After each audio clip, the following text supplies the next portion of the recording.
Hey, we have such a good intro. Man, do we ever. It's Rumor and Innuendo. I'm Dominic D'Angelo of adfreeshows.com, SEScoops.com, and OneTrueSportTV.com.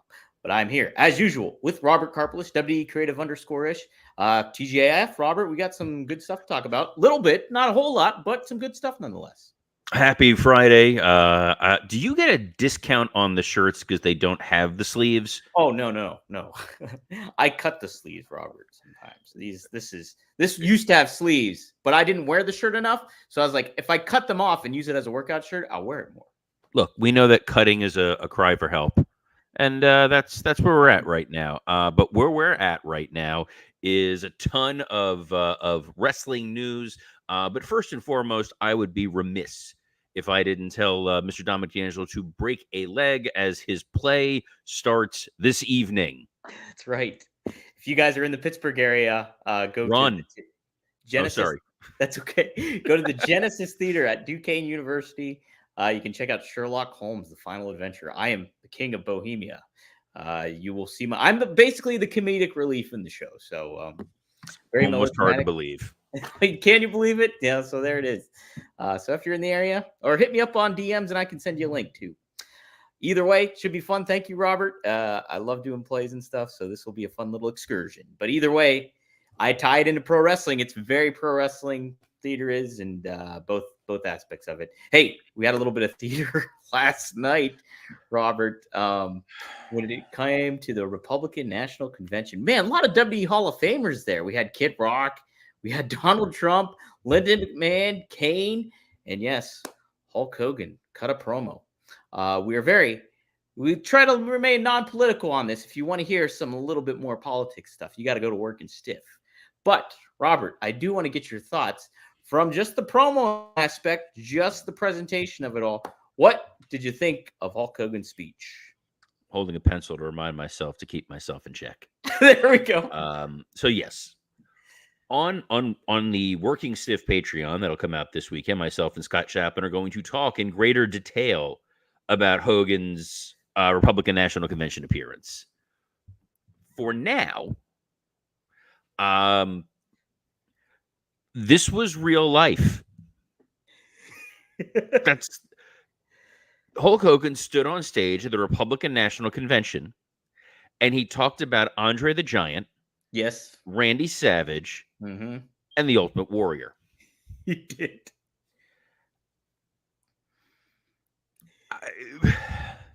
Dude, I got nothing. Like, there is a degree of bizarre to all. Like, here's the best way I can put this. You're wearing a Batman bandana right now. Right, yes. Adam West style. This would be like if at the Democratic National Convention, they have George Clooney, who we know has been very politically active, come out dressed as Batman and delivers a speech as Batman with the nipples about what Joe Biden is going to do as president. My favorite part of this, again, we can kind of guess where I'm leaning on this, but regardless, my favorite part of the entire speech, and it was Mike Lawrence's favorite part because he beat me to texting it, was Hogan starts doing the Hulk Hogan character. Yeah. And then he's like, all right, brothers, I'm Terry Bollea. And then he just keeps doing Hulk Hogan. It was still the same, yeah. Like, I thought he was going to stop and then be like, as a business owner, since he does own Hogan Beach, as a citizen, as a father, as an incredibly wealthy man who has combated insane lawsuits, here are the reasons why I think Trump would be a great president.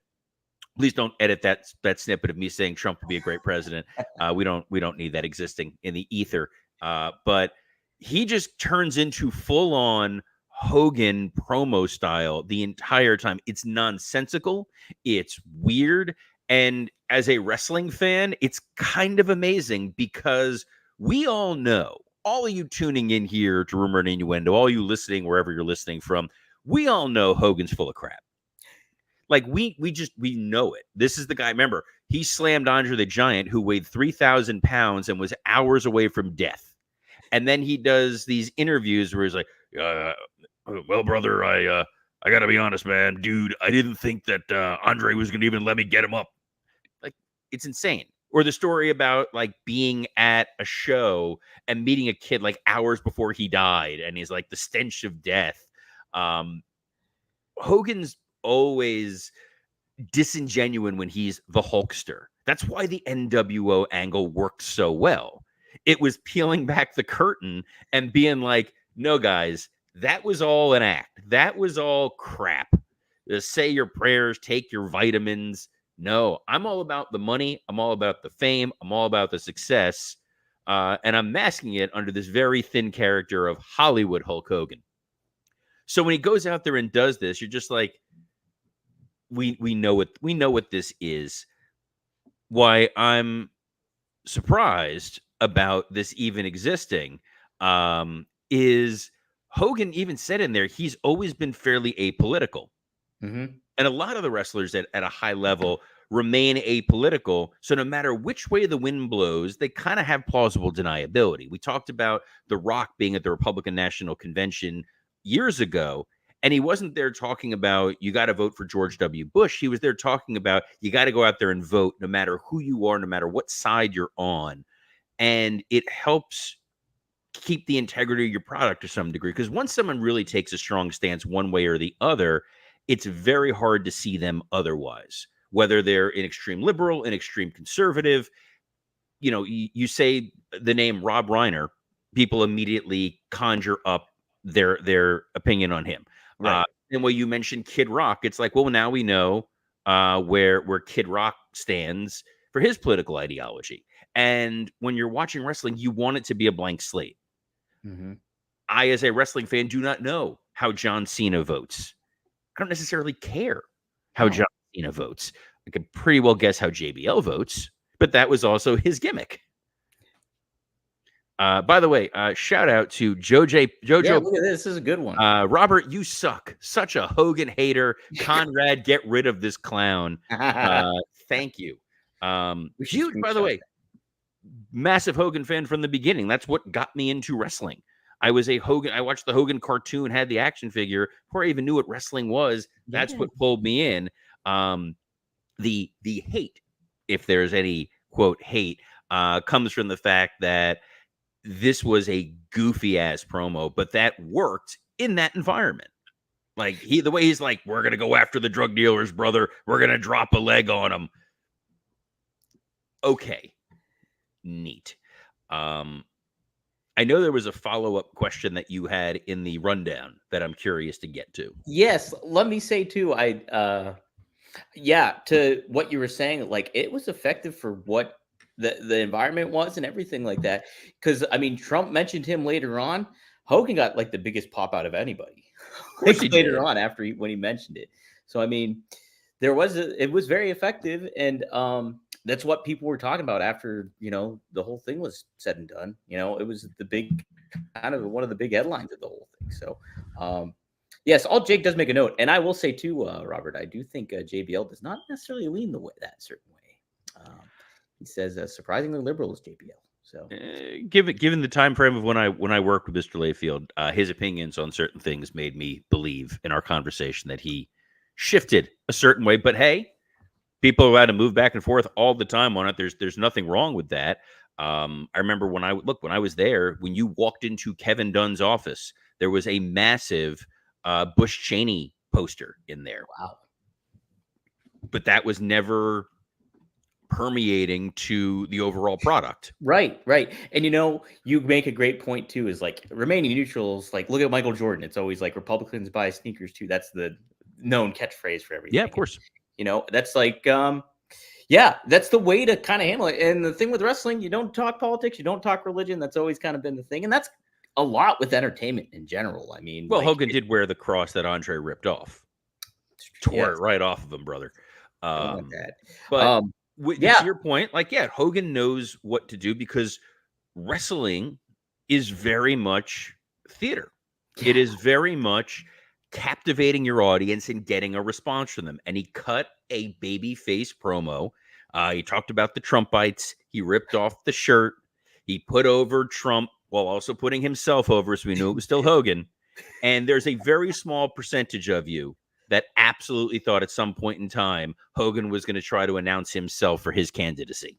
I was maybe fully expecting him to give the big boot to JD Vance and then drop the big leg on him. And then, wow, he's the new, he's already the new candidate running mate. Dude, but on the other hand, brilliant idea by the Republican Party to use Hogan. Yeah. Visible political figure, visible pop culture icon.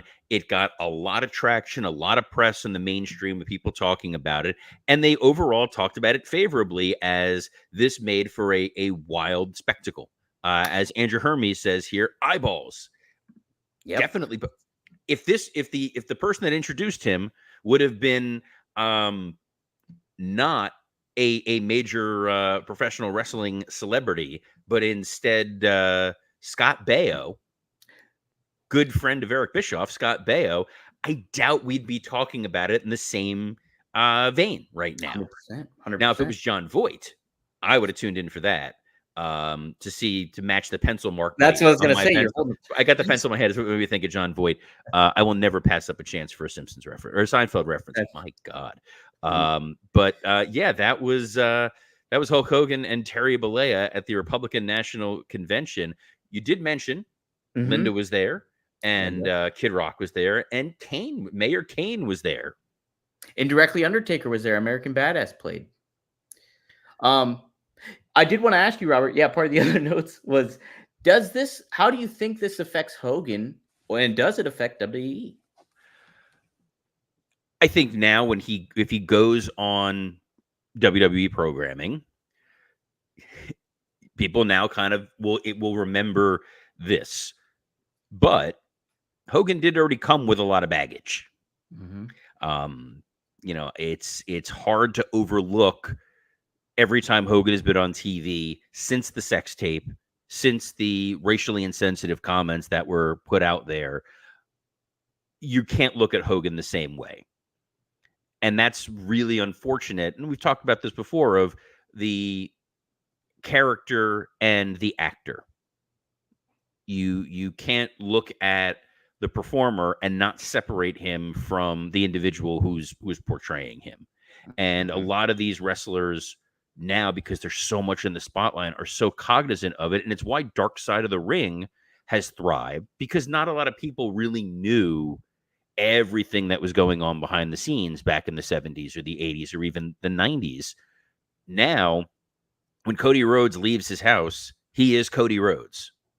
There are cameras everywhere. People are watching literally everything he does. There was a snippet from the Chris Van Vliet interview that he did. And he made this point where if you have a minute and a half interaction with Cody Rhodes, that will color how you view Cody for the rest of your life. Absolutely. Funny note to that. I was in the Tampa airport traveling for business, and I looked over, and 2 seats away from me was Frankie Kazarian. Yeah.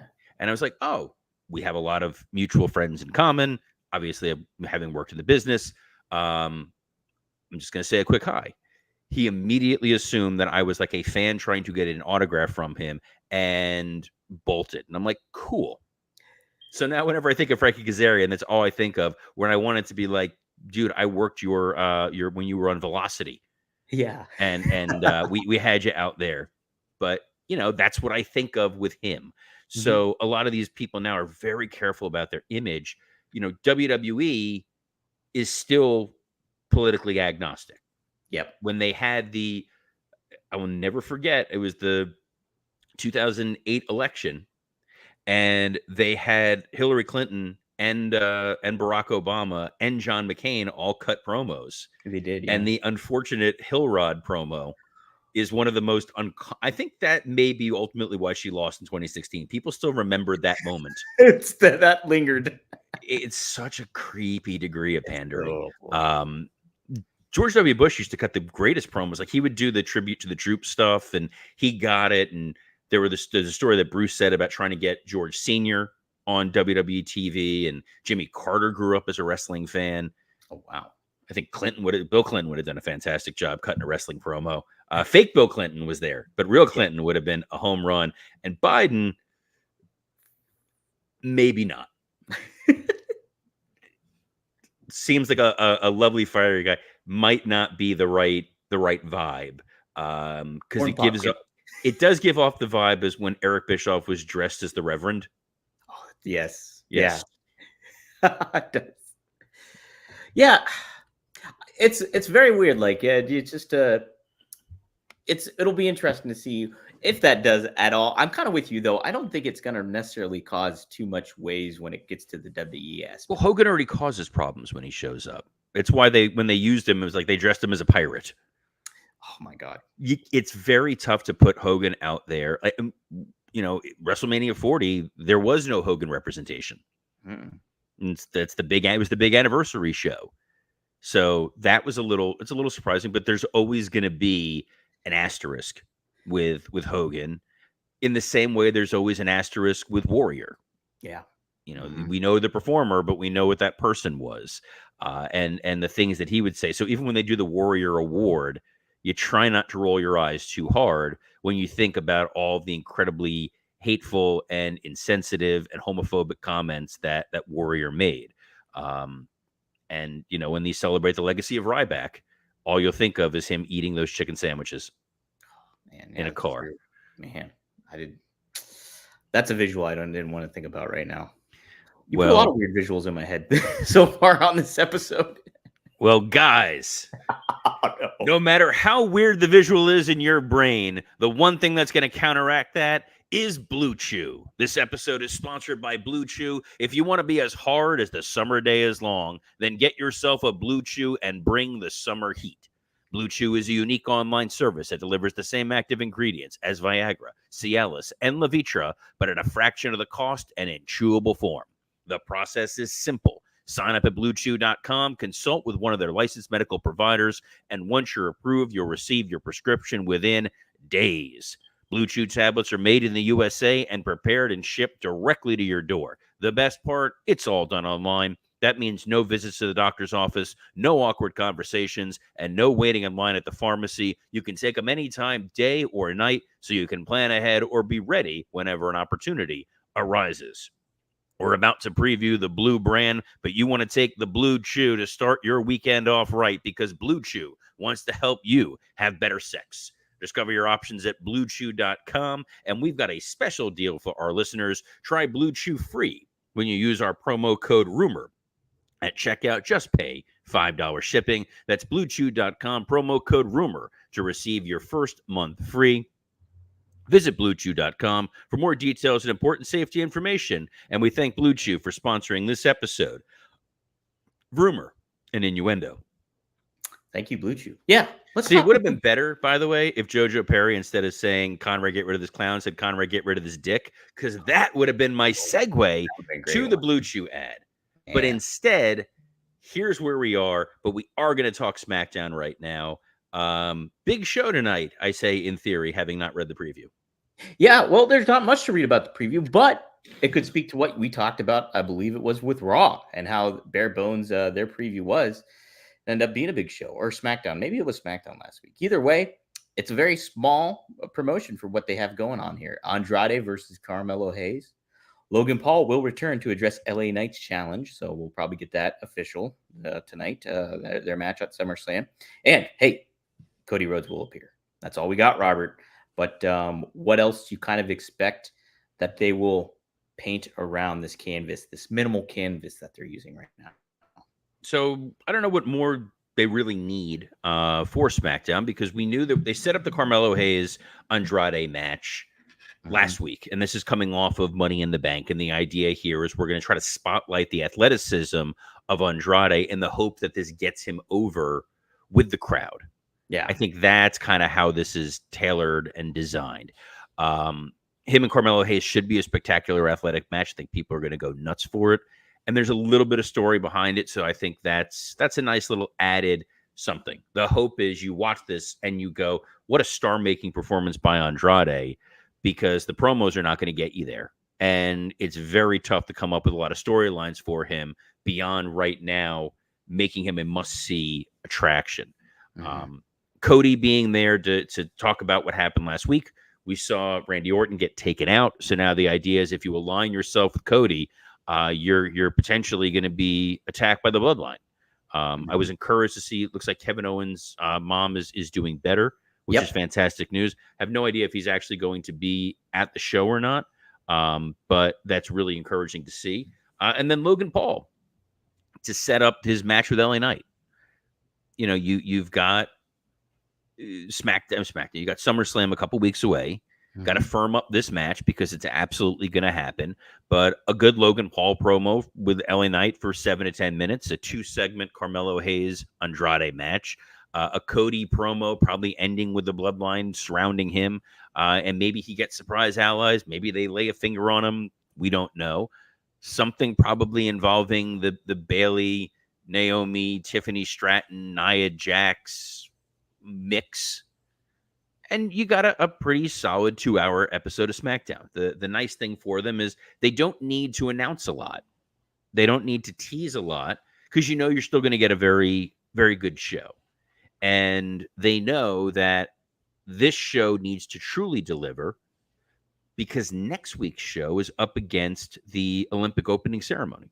That's a great point. Yeah. That's a great so you got to get those stories in now to ensure that people tune in for SummerSlam. And I think Cody, just for this leading into SmackDown, he's a man on his own right now because Randy Orton's been taken out. We have not gotten any confirmation that Kevin Owens is on his own or that Kevin Owens will be there. So this kind of sets Cody up as that top baby face against all odds, so to speak, Phil Collins reference, where it's like he's got these massive heels that he's got to worry about. So I think it's a good chance for WWE to kind of further and elevate him as your champion, as that top babyface guy, and get that ball continue to roll and keep that momentum going as you lead into SummerSlam with him going up against Solo Sikoa and the Bloodline. I think the other interesting thing, we know AJ competed in Japan. Yes. He may be primed for a return at some point soon. Absolutely. So that could happen as early as tonight. We don't know. Or maybe he's taking some time off to enjoy with his family. That could be it too.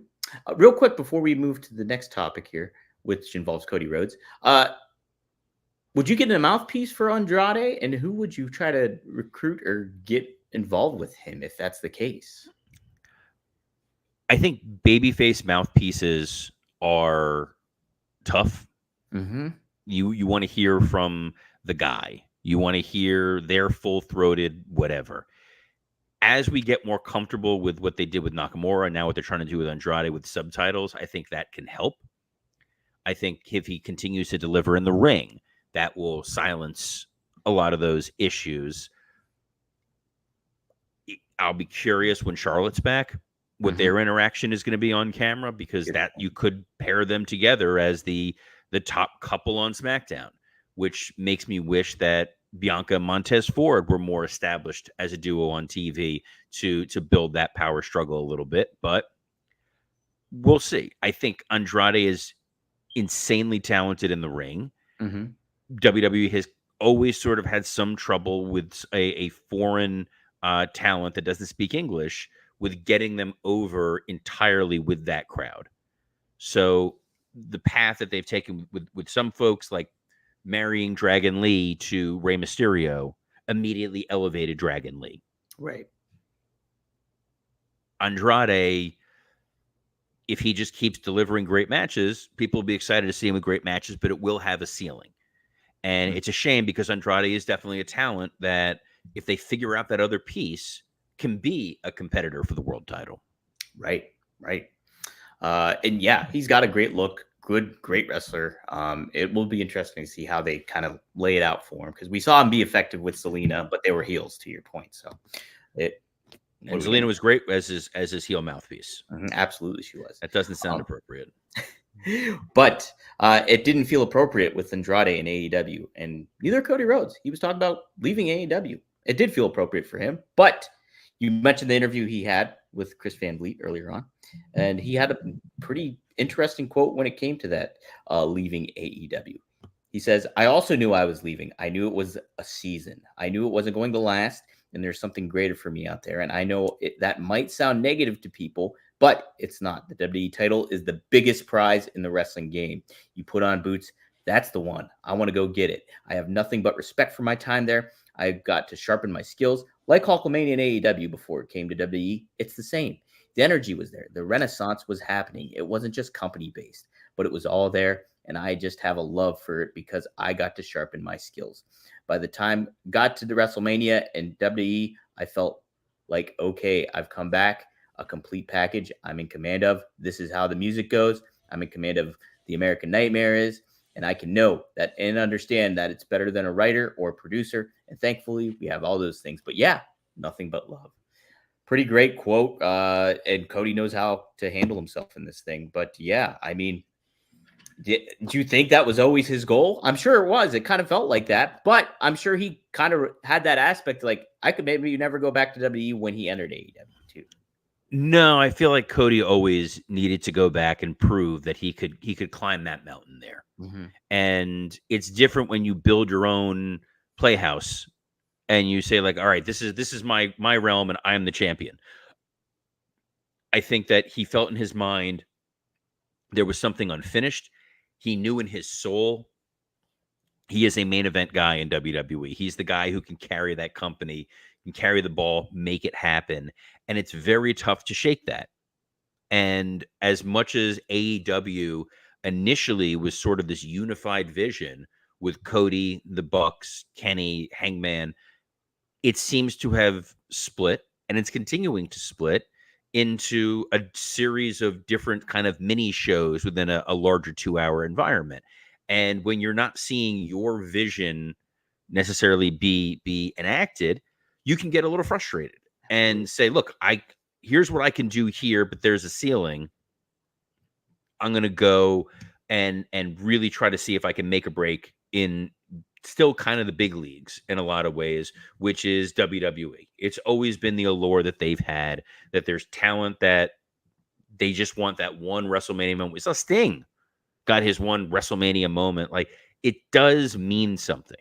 And it wouldn't surprise me if there's a small part of Kenny Omega that wouldn't want a singular WrestleMania moment. I would not be surprised if Chris Jericho doesn't get one final WrestleMania moment, or Bryan Danielson. So Cody is very diplomatic in how he phrases these things. There's clearly still a love and an admiration for what happened in AEW. And like we said before, the cameras are always on him, so he's always very cognizant of what he's doing. The cameras are always on Dominic D'Angelo, because Dominic D'Angelo hosts about 75 podcasts. It's quite a bit. Yes, One of a Kind with RVD. We're scheduled to go live today at 3 p.m. On RVD YouTube channel, as well as OneTrueSportTV.com. You can check us out live, interact with Rob, and ask him a question. We'll have some fun conversation. It'll be a short one because I got play. I got the show tonight, so it'll be a short one, but it'll be a fun one. So be sure to tune into that. Also, Straight Talk with Boss, Magnum TA, Greg Gagne. I got my brother on site at Waterloo for the Hall of Fame induction of Arn Anderson, as well as Tony Schiavone. Several other great names are going to be there as well. So be sure to keep your eyes peeled on OneTrueSportTV.com. And more, Greg Gagne's there too. He's getting inducted. So congrats to all of them. Marcus will do some interviews and stuff there. So be on the lookout for that. Full Horseman Network.com, OneTrueSportTV.com. Robert, yes. Talk Working Stiff. It's a big one. It's a new one in more ways than one. So talk about that. It's a new one. Myself and Scott Chaplin are both on this week, talking all things AEW, breaking down the MJF Will Ospreay match, talking a little bit about the overall landscape of the wrestling scene right now, and just a grand old time. And lastly, to plug, if you haven't caught this week's episode of WTF with Mark Maron, Working Stiff host Dan St. Germain is the guest. And there's something super surreal about hearing Mark Maron plug the Working Stiff podcast. That was